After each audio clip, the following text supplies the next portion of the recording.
सबसे श्रेष्ठ लक्षण कौन सा? भगवान शंकर ने कहा, पार्वती मेरे भक्त का सर्वश्रेष्ठ लक्षण है विषम परिस्थिति में भी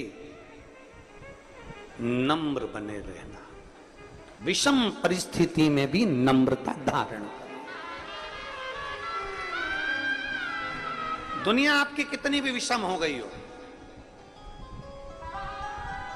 दुनिया आपसे कितनी भी विषमता धारण कर रही हो, आपकी विषम परिस्थिति में भी आपकी नम्रता खत्म ना हो।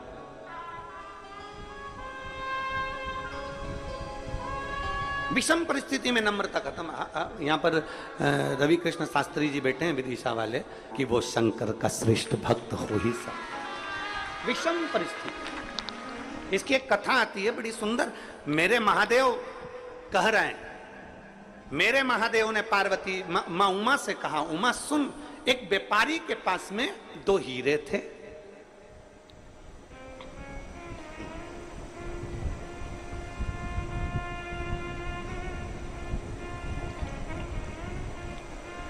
एक व्यापारी के पास में 2 हीरे थे, एक जैसे सेम, बिल्कुल एक जैसे, और दोनों कीमत वाले, दोनों में कीमत।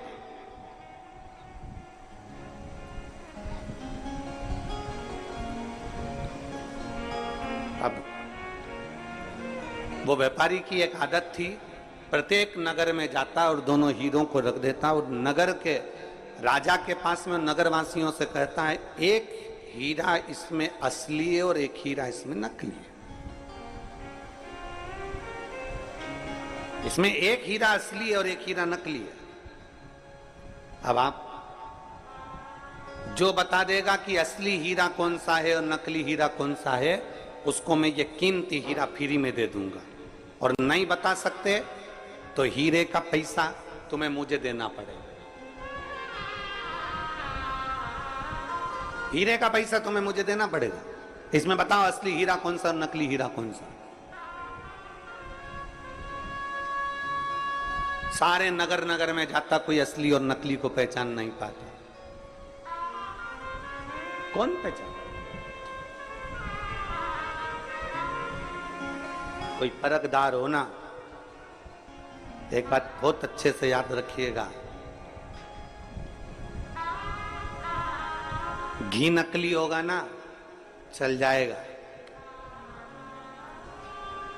वो मेरी जीजी हो, अच्छे से समझ लेना, और मेरे जीजा होंगे, और बेटी बेटा भी। घी नकली होगा, चल जाएगा। सोना नकली होगा, चल जाएगा। पर अपनी दृष्टि और अपना गुरु कभी नकली नहीं होना चाहिए।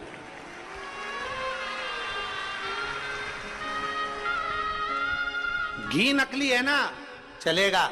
सोना नकली है, चलेगा। बीज नकली है, चलेगा। अन्न नकली है, चलेगा। पर अपनी दृष्टि और अपना गुरु नकली नहीं होना चाहिए।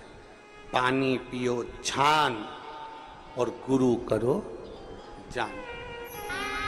सोचना समझना ये नहीं कि 1 साल 2 साल हमने किसी को परख लिया और गुरु कर लिया ना। खूब सोचो, समझो, परखो। सोना नकली चल सकता है, घी नकली चल सकता है, पर गुरु नकली नहीं चल सकता। इसलिए अपनी दृष्टि ऐसी करना कि तुम्हें समझ में आना चाहिए कि गुरु बनाने के लायक है कि नहीं है।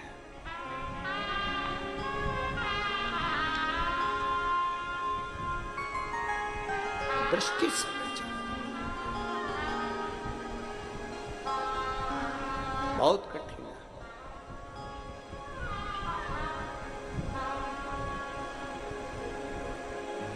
महाराज, आज के जमाने में असली घी नहीं मिलता, आज के जमाने में असली चांदी नहीं मिलती, आज के जमाने में असली कपड़ा नहीं मिलता, आज के जमाने में असली कोसा नहीं मिलता, आज के जमाने में असली चप्पल जूता नहीं मिलता, आज के जमाने में असली खाने का सामान नहीं मिलता, तो आज के जमाने में असली गुरु मिलना कितना कठिन होगा, जरा विचार करिएगा। छाटना पड़ेगा, देखना पड़ेगा, रमना पड़ेगा, ना जाने कितनी कितनी दृष्टियों से सोचना पड़ेगा, तब मिलेगा।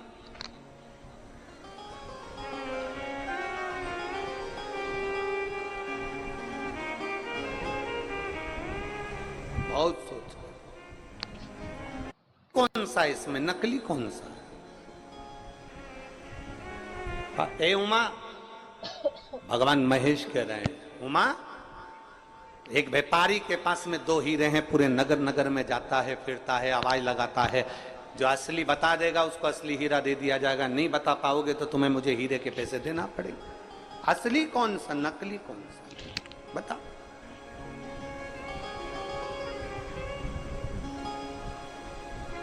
हमारे मालवा के संत श्री पंडित श्री कमल किशोर जी नागर जी महाराज अपनी भाषा में कहते हैं, हीरा को परखइयो राम कोई नहीं,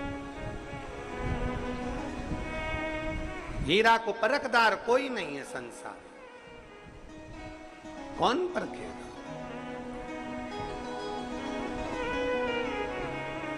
कुछ को परखोगे, कैसे परखोगे? परख के नेत्र चाहिए। अपने नेत्र जितने परखैया होंगे उतना उतना हम असली गुरु को पहचान सकेंगे। इसलिए पहले दिन की कथा में कहा था, कहीं मत भटको, शंकर के शिवालय में जाओ, अपना हाथ लगाओ, बेलपत्र चढ़ाते हुए कह दो कि मैंने आज से आपको अपना गुरु बना लिया है, शिव मेरा गुरु है। मैंने इंसान को नहीं, मैंने ईश्वर को गुरु बनाया है, शिव मेरा गुरु है। मैं शंकर की और शंकर मेरा है। किससे जाकर कहूंगी अपने दुखड़े को, किससे कहूं मैं जाकर अपनी तकलीफों को? मेरे ना जाने कहां कहां जाकर मुझे बोलना पड़ेगा, किसको कहूंगी, फोन लगेगा ना लगेगा, किससे कहूं? उससे अच्छा है मेरे शंकर को मैंने गुरु बना लिया। कंकर उठाऊंगी, हाथ में रखूंगी, पानी चढ़ाऊंगी और उससे अपने दिल की बात कह दूंगी तो मेरा महादेव सुनेगा, और सुनेगा तो मेरे दुख को हरने के लिए दौड़ कर आएगा। और अंत समय प्रभु आना पड़ेगा, वचन दिया तो निभाना पड़ेगा। आए ना आए प्रभु कुटुंब कबीरा, अंत समय प्रभु आना पड़ेगा, वचन दिया तो निभाना पड़ेगा।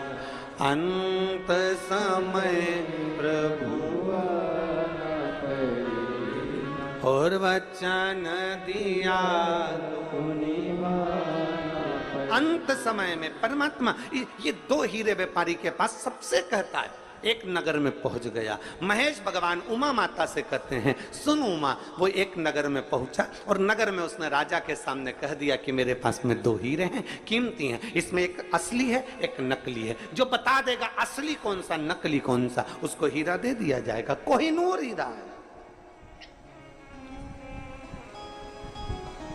कीमती हीरा, जो बताएगा उसको हीरा दे दिया जाएगा बस। और अगर नहीं बता पाए तो हीरे के पैसे तुम्हें देना है। राजा ने कहा ठीक है, अपने अपने जोहरी को बुलाया गया, हीरा के परखइये जोहरियों को बुलाया गया।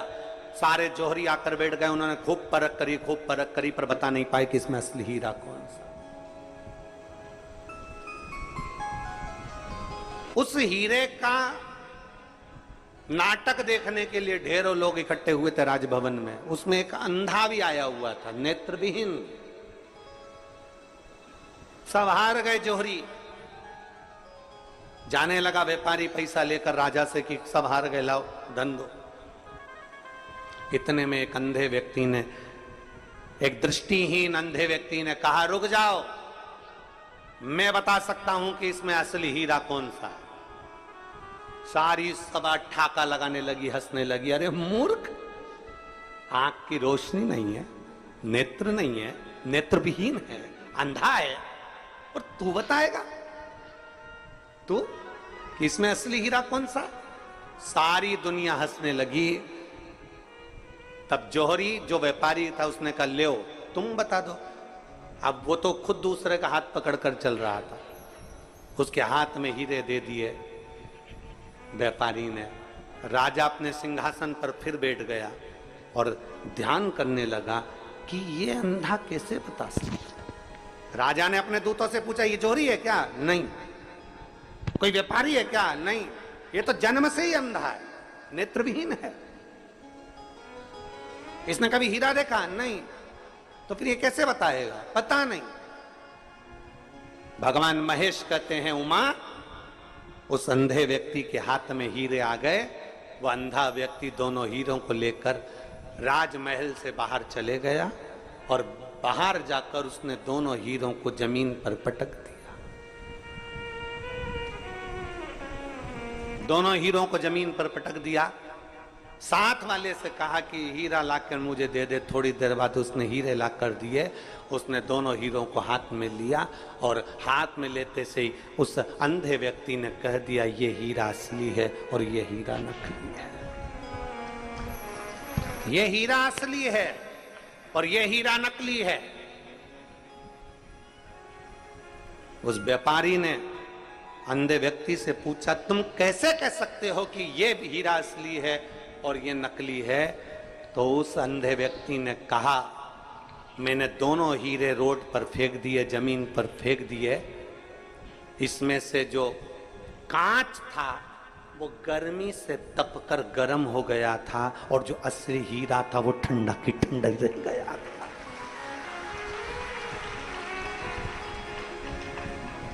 गर्म विषम परिस्थिति में क्रोध आ जाना, विषम परिस्थिति में गुस्सा आ जाना, विषम परिस्थिति में हर कुछ बोल देना, विषम परिस्थिति में परेशान हो जाना, विषम परिस्थिति में तुम कुछ को कुछ बोल दो, विषम परिस्थिति में तुम्हें अगर क्रोध आ रहा है, विषम परिस्थिति में आप अगर गलत पथ पर जा रहे हो तो समझ लेना कि आप हीरा नहीं हो, आप कांच के टुकड़े हो। हीरा विषम परिस्थिति में भी ठंडा रहता है। हीरा विषम परिस्थिति में भी ठंडा। कितनी भी धूप पड़ जाए, कितनी भी गर्मी आ जाए, जो असली हीरा अगर कोई माँ पहनती हो, असली हीरा कोई भाई पहनता हो, अगर कितनी भी गर्मी पड़ जाए, कितनी भी धूप पड़ जाए, असली हीरा गर्म ही नहीं होता। असली हीरा ठंडा की ठंडा ही रहेगा, कूल की कूल रहेगा। उसी तरह शंकर भगवान कह रहे हैं माँ उमा से मेरा जो भक्त होता है, अगर असली मेरा भक्त है तो वो हमेशा कूल की कूल, ठंडा की ठंडा और विनम्र की विनम्र ही रहता है। ये उसकी पहचान है, हीरे की पहचान है। ये हीरे की पहचान है। आजकल बहुत कांच के टुकड़ों को तराश तराश के बेचा जा रहा है और कह दिया जाता है कि असली हीरा है। हीरे की चूड़ी, हीरे की अंगूठी, हीरे के कान के, हीरे का नेकलेस, हीरे का नेकलेस, सबने कह दिया हीरे का नेकलेस। उठाओ हीरे के नेकलेस को जरा बाहर रख कर देखो थोड़ी देर, ठंडा है कि गर्म है। कांच को तराश कर हीरा बनाया जा रहा है, पर कांच कांच ही रहता है और हीरा हीरा ही रहता है। हीरा विषम परिस्थिति में भी कूल, ठंडा, नम्र, नाजुक, सरल रहता है। नम्र। एक पत्र है, शिव कृपा से ये चली भी, ये शिव भक्ति है। इसको ओघड़नाथ की भक्ति कहते हैं। जो 19, 20, 21, 22 तक भी जो ना चल पाई हो और डॉक्टर के हिसाब से पलंग पर केवल पड़ी रहना है, ना चलेगी, ना बैठेगी, ना हाथ पाँव न सुन सकेगी, ना बोल सकेगी, ना देख सकेगी। और शिव की भक्ति जब हमने दिल से करी है तो वो शंकर भी दिल से देता जरूर है। उसके दरवाजे से कोई खाली जाता नहीं, कौन खाली जाता, और खाली ना जाता कोई दर से तुम्हारे।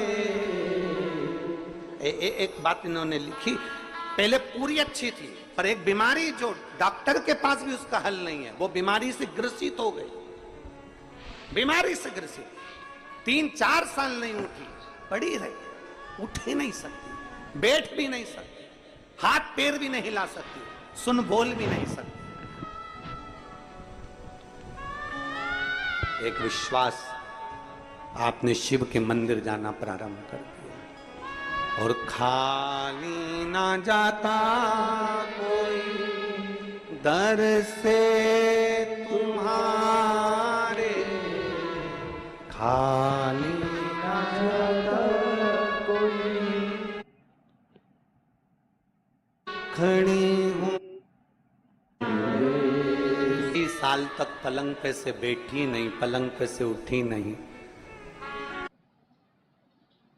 पलंग पर करती थी, आज उसमें इतना बल कि वो चलकर कथा के पंडाल तक पहुंची है, तो शिव की कृपा स्वयं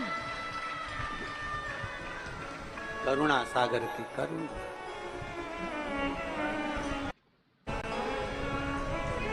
शंभु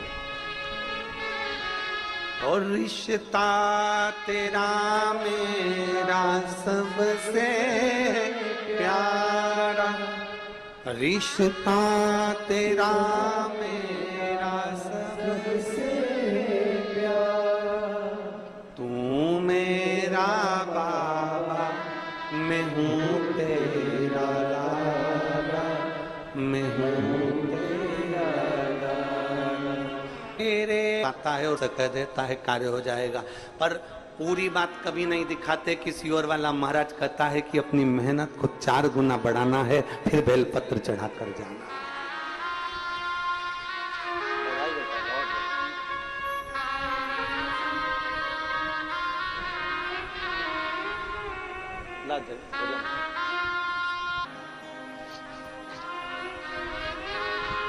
एक बार एग्जाम दिया, नहीं हुआ, पीछे नहीं हटना है।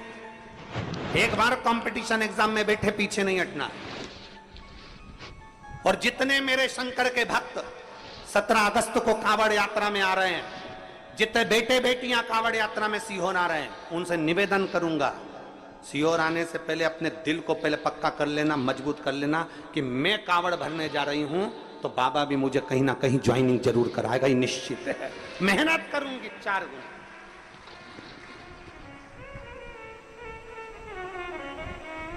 जब 17 अगस्त को आप कावड़ भरने आए, तो आपके अंदर एक अलग से एनर्जी होना चाहिए, एक अलग से बल होना चाहिए कि मैं यहां कावड़ चढ़ाने के बाद जाऊंगी और खूब मेहनत करूंगी, खूब मेहनत। और मेरा विश्वास करता है मैं उत्तीर्ण होकर रहूंगी, आगे बढ़कर रहूंगी। एक उत्साह, एक उमंगता। एक पत्र देखिए, बाकी कृपा भोले नाथ, थोड़ी कृपा, थोड़ी मेहनत हमारे हाथ की है, और फिर आगे उसको छोड़ दो, उस पे छोड़ दो। कंकर लिया बाबा का, पूजन करी बाबा की, स्तुति करी बाबा की, अपने पास के मंदिर में 1 लोटा जल चढ़ाया बाबा को, मंत्र जाप करा शिव महापुराण का, श्री शिवाय नमस्तुभ्यम, मंत्र जाप करा शिव पुराण का, बाबा का भजन करा, बाबा पर विश्वास करा, बाबा के भरोसे पर चले, बाबा के भरोसे, विश्वास के साथ, भरोसे के साथ।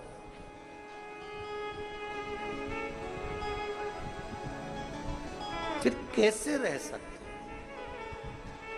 हे मेरी जीजियों, मेरे जीजाओं, मेरी बेटियों, बेटाओं, मेरी माताओं, मेरे भाई, मेरे बंधु, हारना नहीं, कभी नहीं हारना। कितना भी विषम परिस्थिति है, हिम्मत नहीं हारना। कभी मत सोचना कि मैं, कोई कह दे कि तू सीए नहीं बन सकती, कोई कह दे तू इंजीनियर नहीं बन सकता, तो कोई कह दे तू जॉब नहीं लग सकती, कोई कह दे तेरा कंपटीशन एग्जाम में नहीं हो, कह दे